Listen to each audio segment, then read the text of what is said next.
मैं doctor R के पुरोहित, आपका स्वागत है।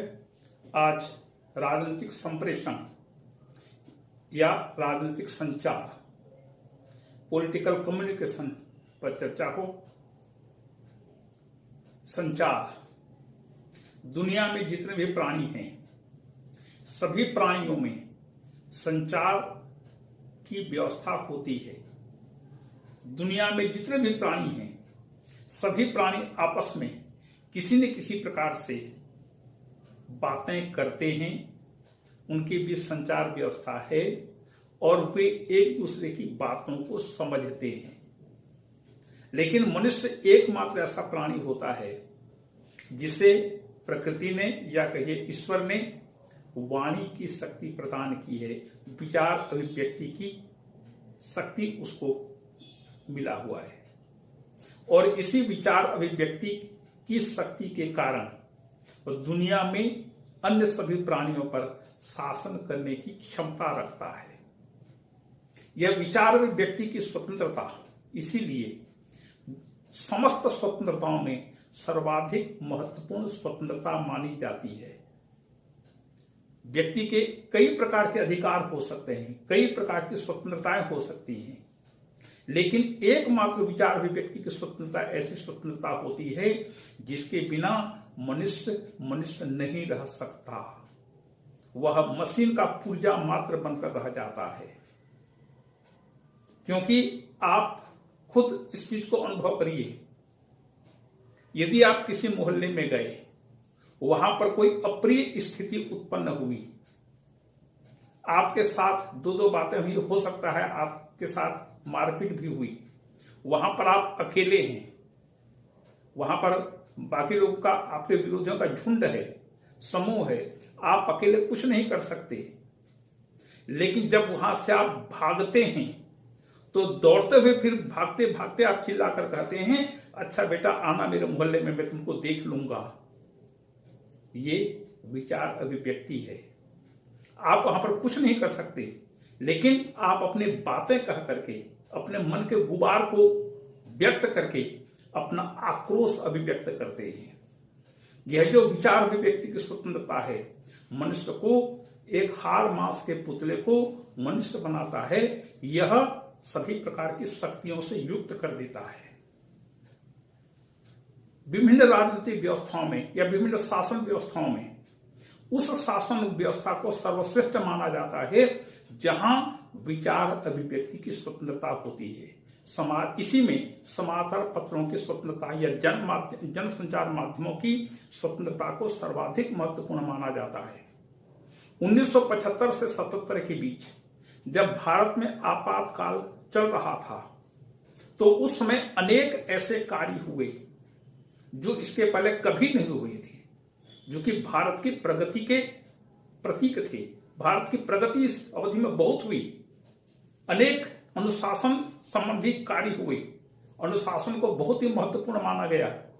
अनेक पाबंदियां लगाए गई, सब बहुत से गलत काम बंद होने लगे। लेकिन इसमें एक सबसे बड़ी गलती श्रीमती गांधी ने की थी।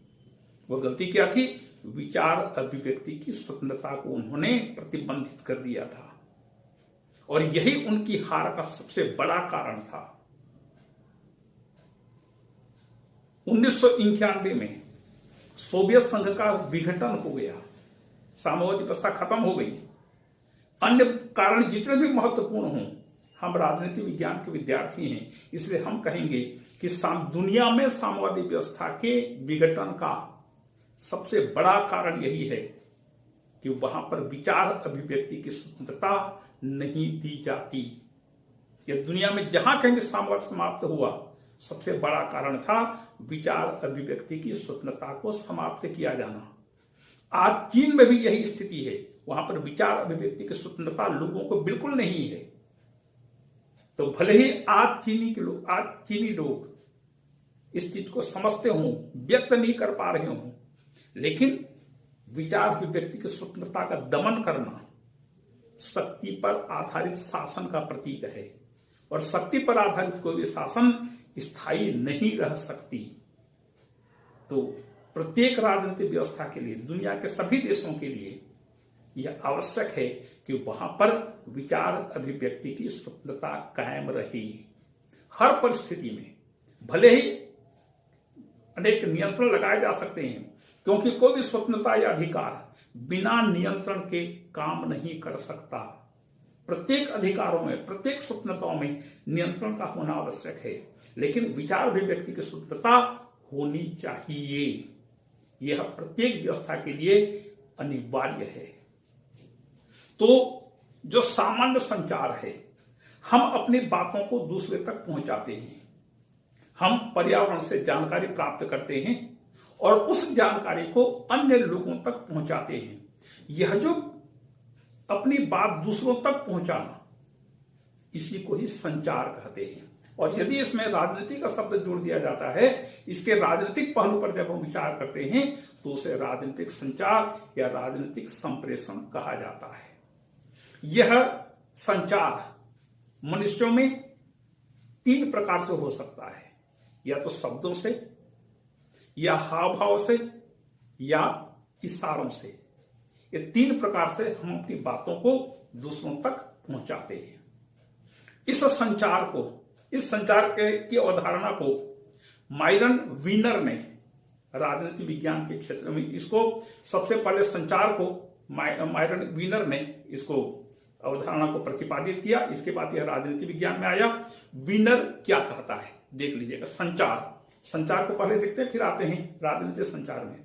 तो संचार के बारे में मायरन वीनर कहता है कि संचार एक मस्तिष्क से दूसरे मस्तिष्क को सूचना पहुंचाना और उसे प्रभावित करना है। बिल्कुल सिंपल सा इसका डेफिनेशन है, बिल्कुल उदाहरण है कि एक मस्तिष्क से विचार दूसरे मस्तिष्क तक पहुंचाना है। इसी ही संचार कहते हैं। इसी प्रकार से ये संचार कितने प्रकार से हो सकता है? शब्द, गतिविधि या हाव भाव। तो केवल संचार के द्वारा हम अपने बातों को वहां तक ही नहीं पहुंचाते, अपितु उसको प्रभावित करने का भी प्रयास करते हैं।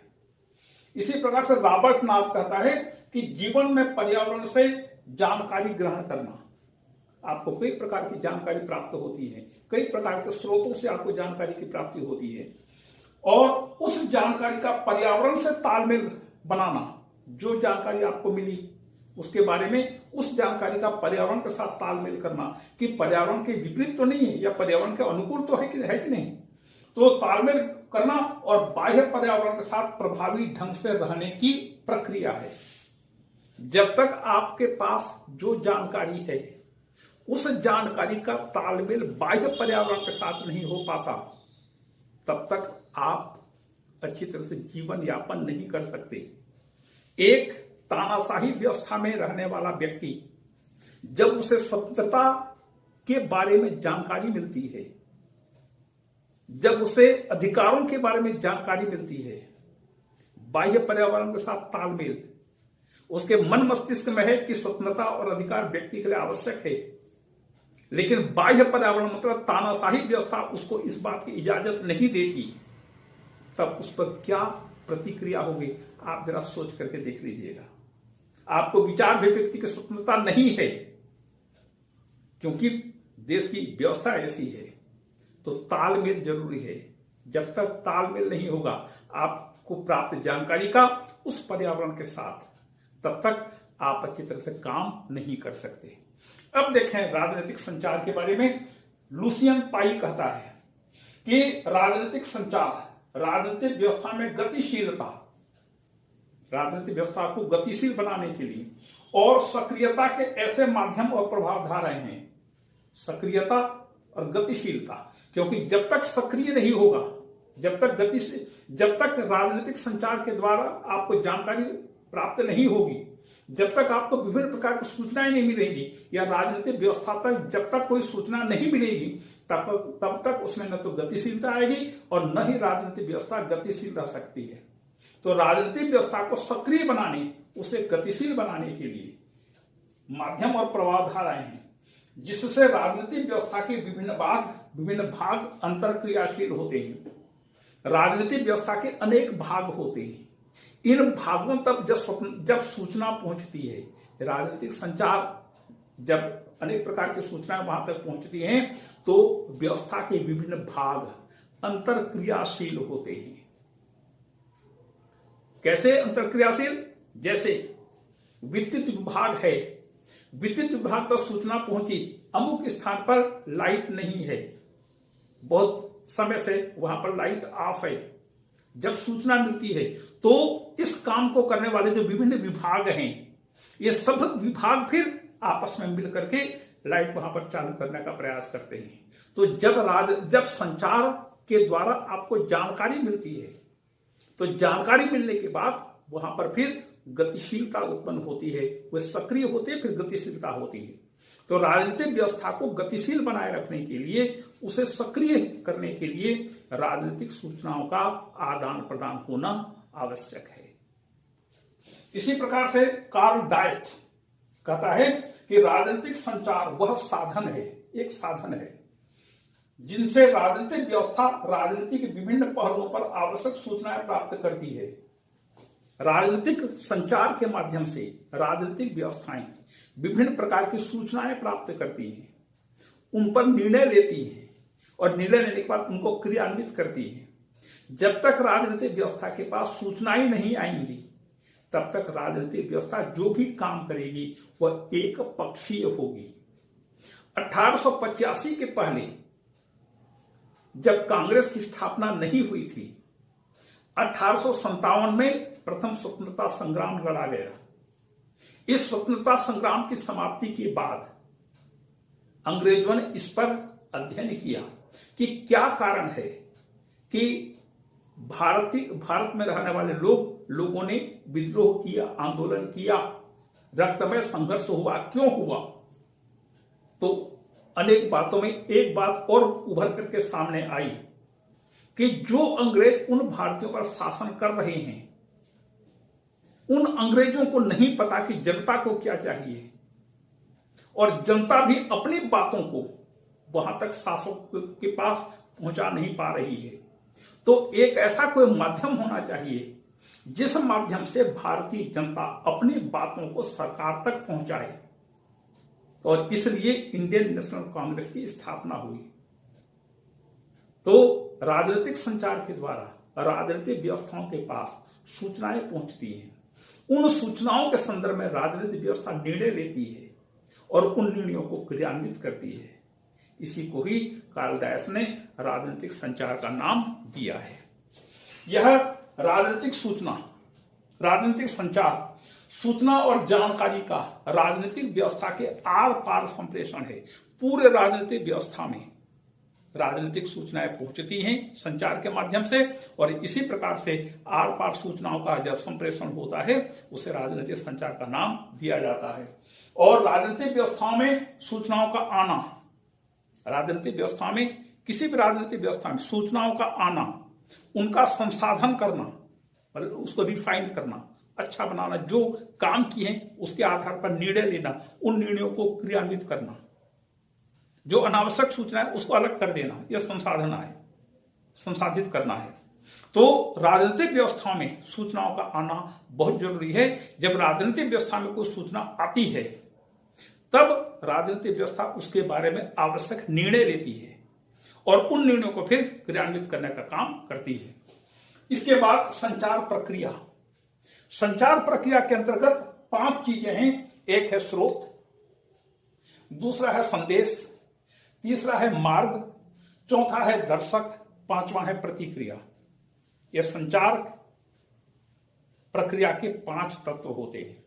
देखें, यहां पर एक छोटा सा चित्र है, इसमें है स्रोत, स्रोत के बाद संदेश, संदेश के बाद श्रोता, संदेश कहां तक जाता है, पर्यावरण से होते, मार्ग से होते हुए इस संदेश, यह संदेश श्रोता और दर्शक तक पहुंचता है।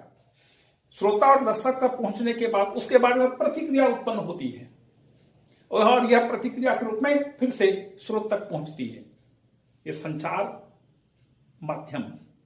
इसमें देखिए, जैसे चुनाव के संदर्भ में इन 5 तत्वों को हम चुनाव के संदर्भ में अच्छी तरह से समझ सकते हैं। जैसे स्रोत, उम्मीदवार, चुनाव होने वाले हैं, उम्मीदवार हमारा स्रोत हुआ, जानकारी का स्रोत हुआ। फिर है संदेश, वह जो संदेश होगा वह जो संदेश देगा वह उम्मीदवार की या उस दल की नीतियां होंगी। उन नीतियों को वह हम तक संप्रेषित करेगा कि ये हमारी नीतियां हैं। फिर है मार्ग। कौन सा मार्ग? जनसंचार की जो भी माध्यम है, इन्हीं मार्गों का उपयोग करते हुए आप तक वह अपनी बात पहुंचाएगा। फिर है दर्शक और श्रोता। दर्शक भी हो सकते हैं, श्रोता भी हो सकते हैं। दर्शक मतलब जिन लोगों से प्रत्यक्ष संपर्क करता है वह दर्शक हुए, और जिनके और विभिन्न माध्यमों से जब वह अपनी बात अन्य लोगों तक पहुंचाता है, श्रोता हुआ। जैसे समाचार पत्र में अपना कुछ स्टेटमेंट दिया, अपना भाषण प्रकाशित किया, अपनी नीतियों को प्रकाशित किया, तो जब समाचार पत्र लोगों तक पहुंचता है तो वो लोग हुए श्रोता, सुनने वाले। और फिर है प्रतिक्रिया। जब इस प्रकार की नीतियां जनता तक पहुंचती हैं तो जनता उसको स्वीकार भी कर सकती है, अस्वीकार भी कर सकती है। तो जनता की जो प्रतिक्रिया है वही प्रतिक्रिया यहां पर देखने को मिलती है। तो चुनाव के संदर्भ में ये 5 प्रकार के तत्वों की अच्छी तरह से विवेचना की जा सकती है। इसके अलावा देखिएगा, ये जो संदर्भ प्रक्रिया में सबसे पहले है स्रोत। जब कोई उम्मीदवार चुनाव में खड़े होता है तो हम अनेक प्रकार से उस उम्मीदवार का परीक्षण करते हैं। जैसे हम यह देखते हैं कि किस दल की टिकट लेकर खड़ा हो रहा है, उस दल के प्रति यदि हमारी आस्था है या यदि उस दल पर हम विश्वास करते हैं तो यह उम्मीदवार के पक्ष में यह बात जाएगी। फिर देखते हैं कि उम्मीदवार का चरित्र कैसा है, उसका व्यवहार कैसा है, उसकी आर्थिक स्थिति कैसी है, उसकी सामाजिक स्थिति कैसी है, उसकी शैक्षणिक स्थिति क्या है, उसकी जाति क्या है, उस जाति में उसका स्थान क्या है, उसका परिवार क्या है। ये तमाम चीजें स्रोत के अंतर्गत आती है और इसी आधार पर व्यक्ति निर्णय लेकर के वोट डालता है। लेकिन भारत में तो ऐसा है कि किससे पैसा मिला, किससे हमको कोई सामान मिला, हम उसको वोट देंगे। इसके बाद संदेश। संदेश 4 प्रकार के हो सकते हैं। जैसे दृश्य संकेत। दृश्य संकेत के अंतर्गत प्रकाशित सामग्री या विभिन्न सचित्र सामग्री या विभिन्न प्रकार के इशारों के द्वारा वह अपनी बात आप तक पहुंचाता है। दूसरा है श्रव्य संकेत। इसके अंतर्गत भाषण, संगीत, सांकेतिक ध्वनियां हो सकती हैं। भाषण भी दे सकता है, संगीत के माध्यम से भी आजकल चुनाव में संगीत का बहुत ज्यादा विभिन्न प्रकार के गाने वगैरह को रिकॉर्ड करके उसको प्ले किया जाता है, जनता तक अपनी बातें पहुंचाई जाती हैं। या इसी प्रकार से अनेक प्रकार की सांकेतिक ध्वनियां करके, जैसे मान लीजिए कोई रिजल्ट निकला तो उसमें मान लीजिए कोई पक्ष विजयी हुआ तो अपना 2 उंगली दिखाता है विक्ट्री का, ये वी के रूप में, विक्ट्री के रूप में इसको सांकेतिक ध्वनि माना जाता है और कहा जाता है कि विजय का प्रतीक है। इसके बाद स्पृश्य, विशेष करके जो स्पर्श के द्वारा लोग अपनी बातें प्राप्त करते हैं, दूसरों तक पहुंचाते हैं। जैसे ब्रेल लिपि, जो प्रज्ञा चक्षु होते हैं वे ब्रेल लिपि के माध्यम से स्पर्श करके अपनी बातें कहते और दूसरे तक पहुंचाते हैं। इसके बाद घ्राण या नाक, सुगंध के द्वारा सांस लेकर के, जैसे इत्र है या कोई इस प्रकार का सुगंध है, ये संदेश देने के 4 तरीके हुए। इसके बाद आता है तीसरा मार्ग। मार्ग कौन सा है? एक है प्रत्यक्ष वार्तालाप, प्रत्यक्ष है, अप्रत्यक्ष है। प्रत्यक्ष में कौन कौन से मार्ग हैं? एक तो वार्तालाप, सम्मेलन, व्याख्यान, बैठक। मान लीजिए कोई नेता चुनाव लड़ रहा है तो वह मीटिंग करता है, सभाएं बुलाता है। उन सभाओं में वह अपनी बातों को जनता तक पहुंचाता है। ये अपना राजनीतिक संप्रेषण हुआ, अपनी बातें प्रत्यक्ष रूप से जनता तक या मतदाताओं तक पहुंचाना। अप्रत्यक्ष के अंतर्गत टीवी या जनसंचार के माध्यमों से अपनी बातें वहां तक पहुंचाना, समाचार पत्रों के माध्यम से पहुंचाना। इसके बाद दर्शक, जब दर्शक मूक भी हो सकते हैं, प्रतिक्रिया व्यक्त करने वाले भी हो सकते हैं। मान लीजिए कोई उम्मीदवार अपने नीतियों का प्रचार कर रहा है, वह लोगों को आश्वासन दे रहा है कि चुनाव में विजयी होने के बाद हम ऐसा करेंगे, तो मतदाता या दर्शक या जनता उसकी बातों को मूक भाव से केवल सुन सकती है, या ऐसी भी स्थिति आ सकती है कि जनता अपनी प्रतिक्रिया व्यक्त करे। जनता कह सकती है कि इसके पहले भी तुम जीते थे, तुमने क्या किया, तो उस समय यदि तुमने नहीं किया तो अभी करोगे, इस बात की क्या गारंटी है, हम तुम पर विश्वास नहीं करते, जाओ, ऐसा भी कहा जा सकता है। लेकिन कहीं कुछ दर्शक मौन भी रह सकते हैं और कुछ अपनी प्रतिक्रिया भी व्यक्त कर सकते हैं। इसके बाद प्रतिक्रिया, यह प्रतिक्रिया जो है अपने हाव भाव के द्वारा या अपनी उसके सभा में कम से कम उपस्थिति होने पर अथवा उस उम्मीदवार के साथ मारपीट करने पर या अपना क्रोध अभिव्यक्त करने के द्वारा भी प्रतिक्रिया व्यक्त की जा सकती है। कई प्रकार से हमारे देश की हमारे देश की जनता बहुत ही चतुर है कि कोई भी उम्मीदवार आता है, उस उम्मीदवार की बातों को जरूर सुनते हैं। उसके यदि मान लीजिए कोई कभी सभा बुलाता है तो सभा में हजारों लाखों की भीड़ रहती है, लेकिन वोट उसी को देते हैं जो जनता अच्छा मानती है। मान लीजिए कहीं पर भीड़ बहुत ज्यादा हो गई तो भीड़ को देख करके पता लगाना मुश्किल होता है कि वह उम्मीदवार विजयी होगा या वह राजनीतिक दल सफल होगा। तो प्रतिक्रिया व्यक्त करना मुख भाव से, और प्रतिक्रिया हम किस प्रकार से व्यक्त करते हैं, हम वोट डाल करके अपनी प्रतिक्रिया को, अपने मंसूबों को अभिव्यक्त करते हैं। तो यह है संचार प्रक्रिया। इस संचार प्रक्रिया के 5 तत्व है: स्रोत, संदेश, मार्ग, दर्शक या श्रोता और फिर प्रतिक्रिया। यह है संचार प्रक्रिया। आज के लिए इतना, फिर आगे अगली बार चर्चा करेंगे। आपको धन्यवाद।